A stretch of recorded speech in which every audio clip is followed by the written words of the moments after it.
Hello guys, and welcome back to just a quick video. There's a complaint that I just played all of this yesterday within like a couple of hours. So basically the achievement that I was going for is the ideas guy. You start as a custom nation with up to 800 points, but you are not allowed to start with more than 3 total development, and then in the end you just have to at some point have an income of over 500 and war reparations, and any like temporary income like war reparations and even knowledge sharing does not count towards it. So see, this is my custom nation, and yeah, ally war, and I statified a lot of things here. All of this up here is trade company provinces, where I just statified everything here because I statified 2 provinces in the Zanzibar trade node. And then as soon as I statified those, like down here and that one, I couldn't form all of these trade companies anymore, and I didn't want to unstatify that, so I just statified all of it, which I know actually working on quite good, because this has a lot of ivory, so I wanted to develop it anyways. Like, because ivory is just so good to develop. As you can see here, 26, 15, just a lot of development here. And there's. And then obviously I, every time I could, I revoked crown land so I could get the 100% crown land bonuses, which is for the 25% tax modifier. I lowered autonomy whenever I could, so I've lowered it as much as possible. I've pretty much built as many manufactories, as many like mosques and workshops as I can, and I also even maxed out on trade depots. I can now build a great mosque, but I only just now grabbed that tech. And then also, obviously I also colonized, because otherwise all of this here, you know, usually is not colonized. And then I also colonized here for a bit of spice trade. You can see I'm doing pretty decent there. I just wanted to funnel as much of that as possible towards the Cape of Good Hope. I didn't bother going into India because I didn't really need to. And yeah, then I can make a few mistakes, I guess. Now, subject-wise, I just have my trade companies. I didn't really ally anyone. Unrelated to the game. I only allied Ottomans to not have a coalition fire. Other than that, I didn't ally anyone. Oh, actually, yeah, I could turn that on. That'd be pretty good. I never even thought about that. I do have, so this is my economic breakdown. I do have some gold mines, obviously, you know, yellow because I didn't really want to develop them that much, because I didn't want to have to deal with the inflation, and just counterbalance the inflation a bit. I went also with economic ideas third. Obviously, first of all, I went for expansion ideas and then exploration ideas, just to like get colonizing, because I didn't really need to fight anyone early game, because the only thing that was here early game was Mutapa. Kilblock sort of died, so I just had to deal with Mutapa and Moravi. And later on, I also went for the island nations once I had a navy. Right, yeah, in terms of this, I went for a body for the 10% goods produced modifier, and then also following Maliki to get another minus 10% death cost. I had this setup the entire game. Then I just like went for the piety, for corruption, to just get some money whenever possible to build more buildings. And then stab, I made sure to stay on stab free for as much as possible, and yeah. I was at stab 3. I've been at stab 3 since like pretty much 1500. I went down to 2 stab 1s, but then instantly stabbed back up again, because it just gives you the institution spread, the national tax modifier, the minus unrest, and the missionary strength also really help, and obviously the positive events you can get in combination because of that.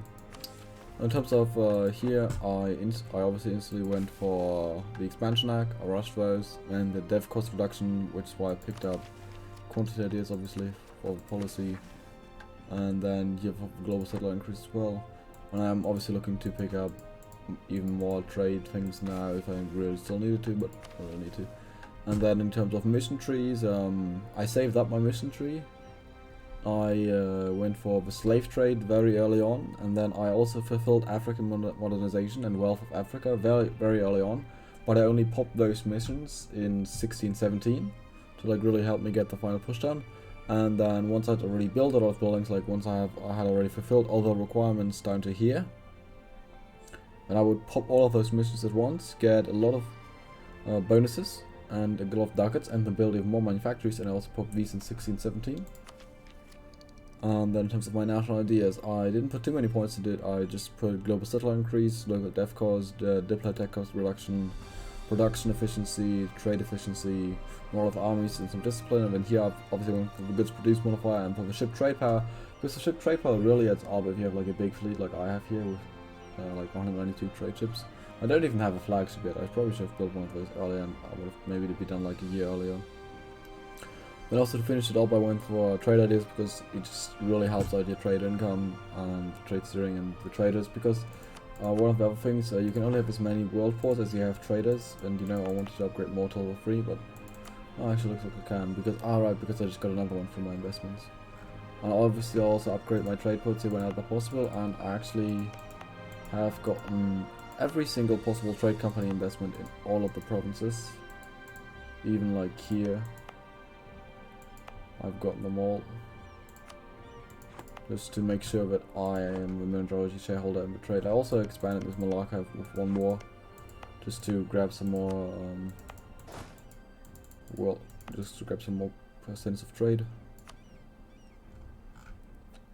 And colonizing here in general is good because it produces good goods, and like you can colonize things which start off at fighting death, like this one. Obviously, I did get quite lucky that the age of discovery lasted longer than it usually does, since that meant I could actually get I think it was 36 free dev from colonizing because of the extra plus free dev that you can get there. Technology wise, I've always been very far ahead on all tech, making sure to keep my innovativeness up and running. I thought about going innovative ideas, but I couldn't really find a place to fit them in. I felt like expansion was more important first, when I didn't want to go for a second admin idea group in a row, then exploration. But then from having to take a lot of loans for colonizing earlier, I was up to 20% inflation. So I instantly wanted to get economic, also for production efficiency. And then afterwards, I definitely didn't want to go for a third admin idea, so I decided to go for a military idea group instead. Trade wise, I don't have that much trade efficiency, 60%. It's okay. The cantons, I didn't really focus on that. Obviously, whenever I have the bonuses, I got them. But then here, goods produced plus 30% is really helpful from a body, industriousness, and production quotas. And other than that, I ran high-level advisors whenever I can, just to get more, mono points, get more dev in. State maintenance, state edict wise, I didn't run things all that crazy. I barely ran any. Yeah, reinforcing religious unity because I had a mission to convert all of this here to bodies, which I had that. Protective trade because I devved in the first institution in Cape. And here I always had like some. This one I had just forgot to turn off those two, but because I devved in the first institution in Cape, and I actually ended up devving it up to 50. Even though it's only livestock, obviously it still makes a lot of money. And yeah, diplomacy wise, I just always kept improving relations and shit. And when current modifiers here, see admin tech cost is just not that crazy. Advisor cost minus 10%. I was also thinking about just stacking a lot of advisor cost, but I'm not going for that because I couldn't really fit it in, because I thought that would also be very helpful. Let's see what else I really have here. I guess I also have coastal defenses. I must have conquered them because I can't remember building them. When I have colonists, I didn't give any extra colonists because you'll see why in a bit. Then here, Diplo tech cost, nothing too crazy. Diplo technology cost here, that one was really helpful. Getting that one high. And then obviously development cost, I focused on that a bit. Yeah, and merchants also pretty crucial. I didn't pick up any additional national tax modifiers, but I still got all of them from my crown and outside bureaucracy and shit. Now, government reform wise, I started off as an autocracy. I wanted to go for a peasant republic at first because it gives you another 10% production efficiency, but I was short the points for that, so I ended up not doing that. I was also thinking of changing to ICTA later on, but I didn't want to.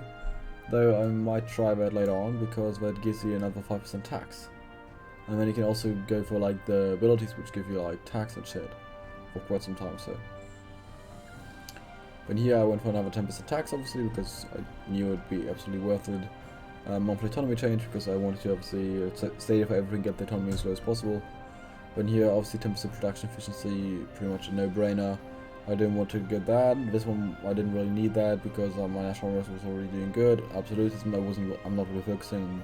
I wasn't really doing like world conquest shit wise, so I didn't really need the extra absolutism. And then here, yearly amplification decay was not a focus of mine because I would because in Africa you don't really need to fight that hard. And then here in Malacca, I just had so many more troops from them that made it easy.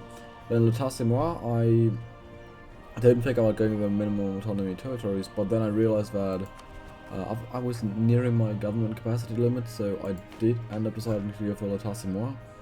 And then here, I would probably go for the free administrative policies for more national tax modifiers and all those things.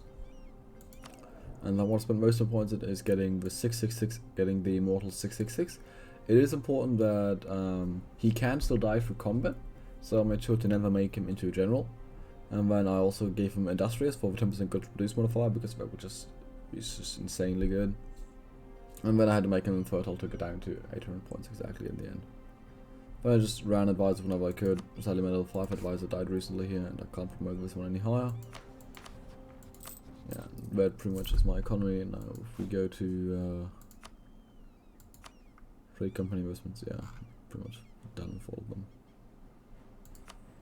Yeah, let's see, if we go to like development, see I've done, wait, no, development map mode is here. I've done quite a bit of development here because Mitsubishi starts off as 3 over 50, 21, 23, 24, 20, 15, 22, 12, and this is not too high development but still developed.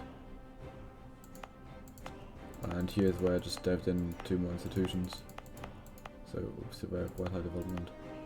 And here also decent development, and then here obviously getting those capitals of Rund, and here's where I devved in another one. Getting the capital of Rund and Mpengu is really crucial because those ones start off get developed a little by the AI. Then here I just made sure to grab Benin early on for % of trade. That I didn't really bother with that. I didn't really bother with anything in Europe, and Ottoman's actually not as strong as usual. If we check the Great Powers list, I'm number 1. Then we have France at number 2, who's just absolutely popping off, beating up Spain, and beat up the Netherlands early on, absolutely crushed the 100 Years War. And here we have Spain actually in 2nd place, who got the PU on Aragon very early, which normally should have helped them, but you know, France just with that 20% extra morale of armies, just absolutely destroying them. Ming, surprisingly enough, actually did not Ming explode. That's still very much a thing, even though Manchu formed and then not a tributary. And they had the disaster, the tribe disaster fire, because Chagatai, not a tributary of Ming, nor that, and nor was Oiro, so they had 3 big hordes next to them, which really should have given them a lot of unrest, but I guess they still ended up doing fine, because if you check here, we're not doing too bad. And then HRE, the Relique War didn't fire for like 80 years because Commonwealth and France were on the Catholic side, and then it was like Russia and Ottomans on the other side, so there's that. Oh, that exactly lines up with the borders, that's pretty cool. Yeah, we have the Tengri, Confucianism. Yeah, now I can show you the timeline as well. Started off down here. Let's go very fast. So yeah, first just focus on colonizing Cape because that's 13 development. Then I got more colonists, colonized this. Then I had an edict, not an edict, a mission to colonize all of Cape of Good Hope for giving me about 20 development, and then I just started eating up in Africa along the coastline. And also I focused on covering the Ivory Coast because the Europeans got, and also I had one colonist working here pretty much, and two colonists working on the Ivory Coast at all times. I didn't really have any trouble in terms of like wars or anything like that throughout the entire game. Oh yeah.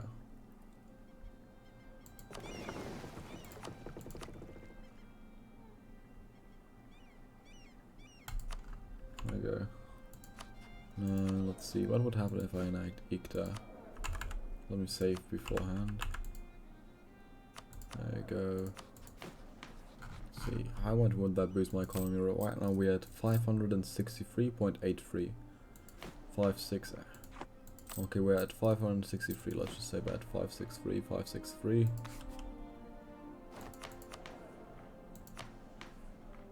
Go for that. We don't need that, nor do we need that. Then we go for that. 520.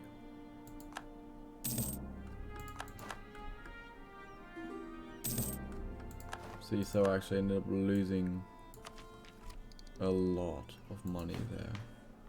And why is that? Well,